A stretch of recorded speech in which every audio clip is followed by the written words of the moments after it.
this quick. We got meat on the grill. Got a few more days left to hunt. Wind is high and it got a little warm today. Look, quick piece of bio. Clifford McDuffie, known on these forums as Allison 225 Merc. That's my bass boat, Allison 225 Merc.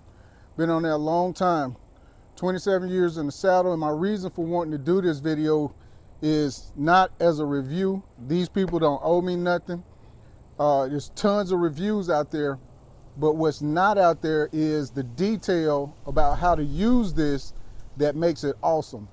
What Dryad has done with this hammock saddle is taking something really dumb we did a long time ago and did something really smart with it, streamlined it, made it safe, more importantly, made it comfortable enough to do what I've been doing for years, which is make all day sits, but they're doing it with something that fits each style of saddle hunting that I do. And yeah, there are several styles of saddle hunting. I posted a poll the other day just to see how many people were my OG saddle hunters so that they can listen to what I'm saying and you could bounce it off of those guys, or they can throw in the yays or nays as far as what I'm saying. But once again, I bought this. If you want to try something in the saddle world, don't be afraid to buy it, try it, sell it, get most of your money back. I knew there was going to be a gear dump at the end of the season. There's always a gear dump. And I was waiting to get my hands on one of these, and that's exactly what I did. But anyway, let's go ahead and get dressed out in this thing and get started.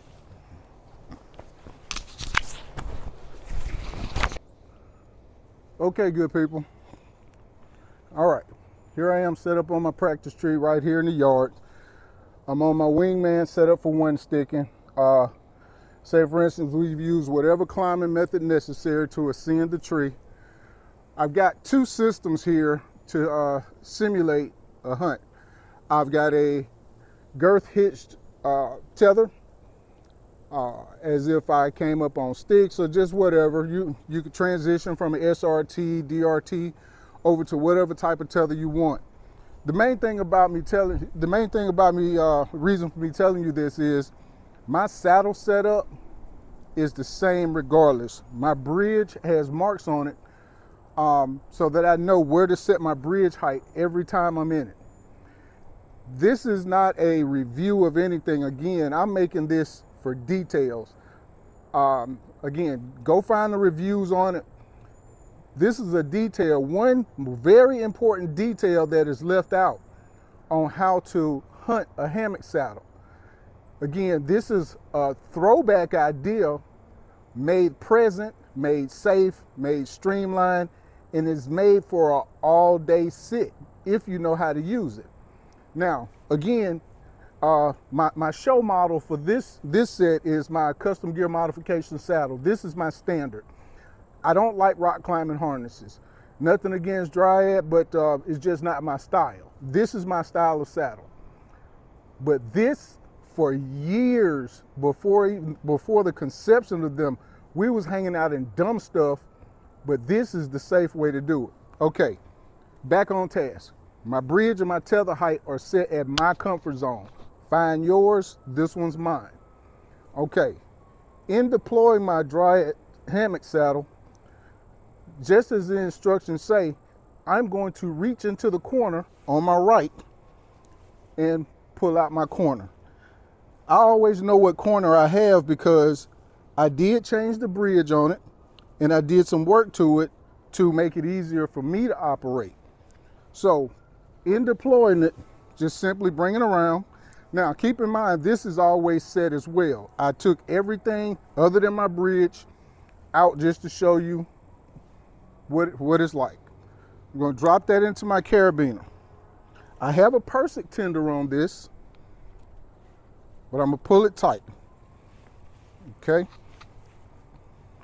Get it around me close to where it fits. Now, you see people using a retrofit kit. You even heard Spencer talking about hip pinch and all that kind of stuff, how we get tight under here. Some of those things are true.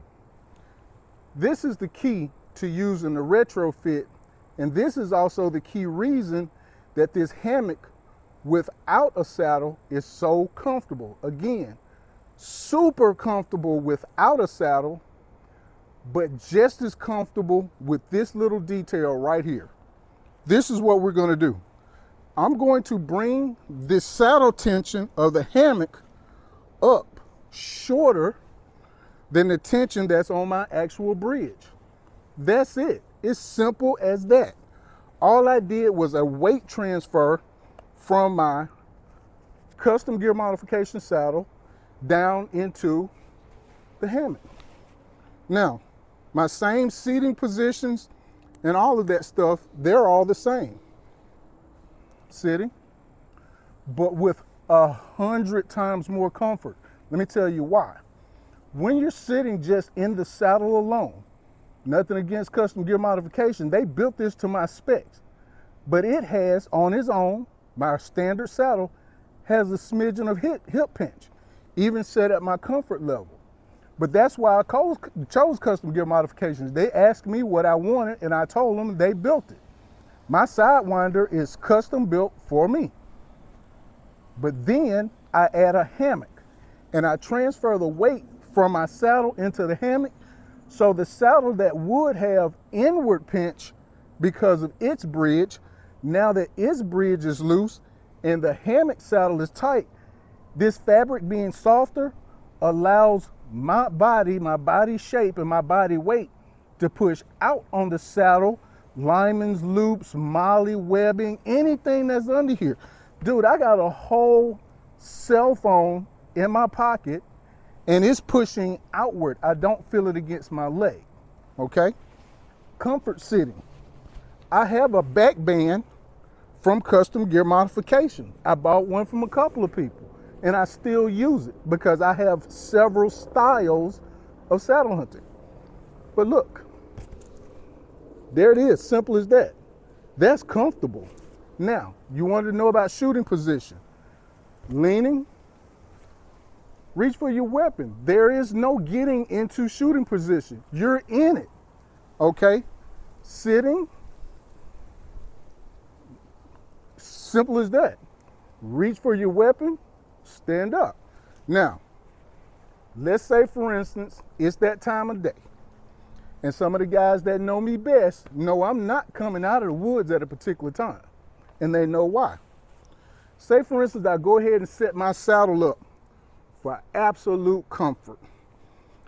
What's not on this tree is my ring of steps. Now, what a lot of you don't think about is, as you go around the tree, your tether height gets shorter. So my ring of steps is actually higher than my platform. So let me get in my most comfortable position, the ones that some of you guys thought was a little quirky. I simply let down these. Now this is mostly when I have the quilt on. I get in this thing and I lay back. Now I have my jeans on, and like I said earlier, I was gonna drop some pictures of my actual hunting pants that have pads on them. Okay, so Cliff's taking the nap that somebody said was ridiculous. Hey, we done all fell asleep in the shooting house or in the tree stand or whatever. I don't mind getting comfortable. So Cliff's asleep. He happened to hear something running through the woods. Buck chasing a doe. You know, again, you want to see shooting position. My bow is hanging there. I've got all this pulled tight and my arms are inside. I simply reach with my bow, reach for my bow, pull out my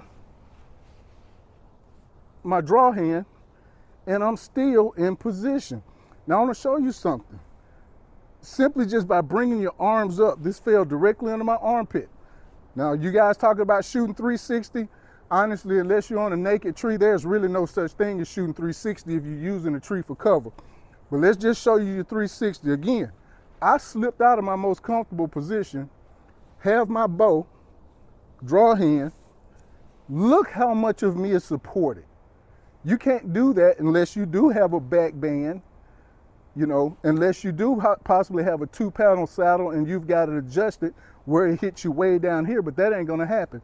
I'm literally supported from mid-thigh up underneath my armpits, bow in hand, coming around. I plant my knee. I get all the way around here. I want to come around the weak side. Keep coming, keep coming. For me, I always plant, get anchored, keep going, keep going, keep going, keep going, keep going, keep going. And I'm not sure if I'm in the shot right now, but that is so overly exaggerated. But I'm only able to do that because I am supported from under my arms all the way down to mid-thigh. So, the detail, just to refresh on it, I did a weight exchange from the bridge of my actual saddle to the bridge of the hammock. That way, no more pressures right here. Spencer will tell you, he spoke on every saddle out there, and with a smile, he'll let you know, yeah, he felt some hip pinch. But once you do a weight exchange between this bridge and this one, night and day difference. So, while I'm waiting on the barbecue grill to heat up, waiting on the comments to roll in, I'm gonna just go ahead and get super comfortable. Y'all come back now, you hear? Oh, I got one more thing for you too. For some of you guys looking to get into saddle hunting and don't want to spend a whole lot of money, let me show you how this could actually save you a few bucks.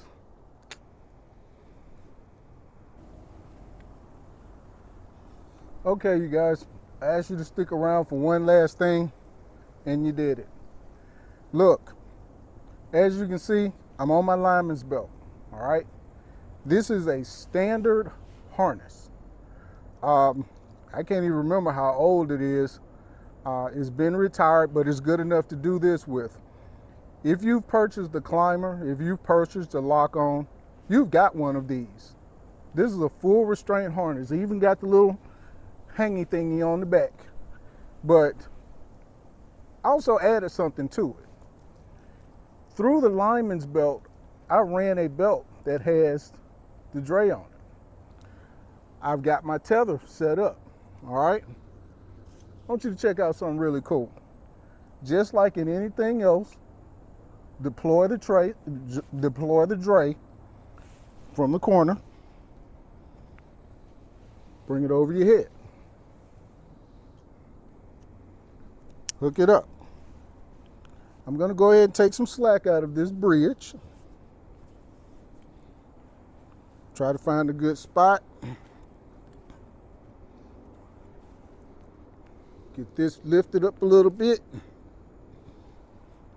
And I'm going to go ahead and weight this. I've got, like I said, I got a Persic tender on this bridge. I can now go ahead and weight this. Start taking some pressure off of my lineman's belt so I can let it go. And I'm in the hammock. But let me show you how to go ahead and set that double redundancy. Set up a redundancy on it. Now that I'm in the saddle and got it weighted, take my lineman's belt off. I'm in the hammock. So I'm in the hammock. Take my lineman's belt, run it through, connect it back to the D-ring. And again, this is a really old one, so the D-rings are way around the other side. Take up some slack out of my Kong duck. Keep it just a little looser than my bridge.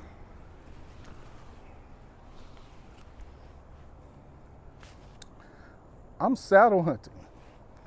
This is a saddle. This is a hammock saddle. This is a versatile saddle. This is a do-it-all. Now, I just told you this was an old saddle.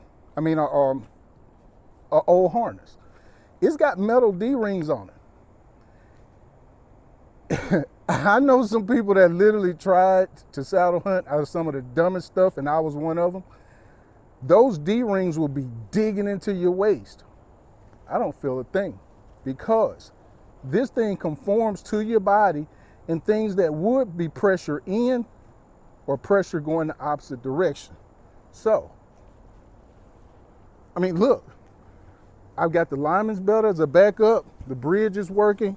I could do all the same stuff. Sit, lean, pick up my bow, come to any shot position I want to.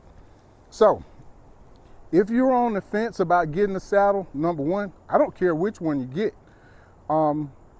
I will say, because this can be an expensive thing, number one, start with some people that got a quality product.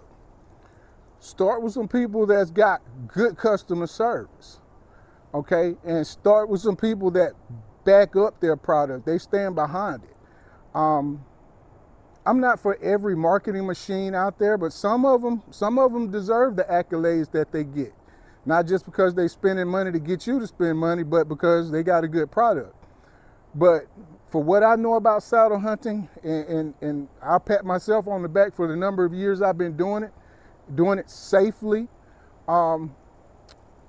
Custom gear modifications, man, give them a look. You got other companies, you got one right over the state line there, Buzzard's Roost. I'm looking at them. They got a really robust looking saddle. Who's the other one? Overwatch. I think I said that right.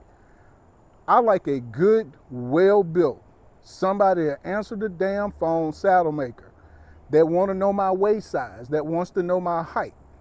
I'm still a fan of Trophy Line. That was the first, I didn't even know what the hell it was. I overheard a conversation about saddle hunting.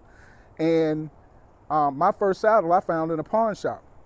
Austin Stevens and Kajana Moore, two young men that I work with, are the only two young men, other than the members on the forum, the only two young men I've ever talked to in my life in person about saddle hunting, because I've seen so much dumb stuff done that I didn't want to be responsible for somebody hurting themselves. But the sport has been made safer. It's been made safer by products like this. It's been made safer by people like Jerry over at Custom Gear Modifications. Not to get too long-winded with this last part, I just wanted to show you that with all these gear dumps going on, get what you've been looking at. Try it. If you find somebody selling one of these, get it. Because I'm going to tell you, I really feel like after people see this and they understand how to use it, they're not going to last long. And when you can't find them on there, of course, go on over to Dryad and get you one. I've talked to them several times. They don't owe me a damn thing. I bought this used. Only thing I brought new was the underquilt, because I knew what I was looking at. I knew what purpose it would serve. And just in doing that, we struck up a conversation I really like to do. But he don't owe me nothing. I don't get nothing for free. You know, that's just my way. But again, just wanted to talk about the detail of doing a weight transfer between the bridge of your saddle and the bridge of the Dryad. Show you that you can easily come to a shooting position, and it's really not that hard. Y'all have fun, y'all. I know some of these states still got a few days left. I got a few days left in the season, and I'm gonna put them to good use. All you postseason guys, everybody just getting into saddle hunting, practice, practice, practice. Your comfort is your own. And be safe more than anything. Don't try to reinvent the wheel. Some of this has been done for you already. Hunt safe. You got plenty of safe products out there. Hunt safe. Y'all be easy. I got to go finish cooking.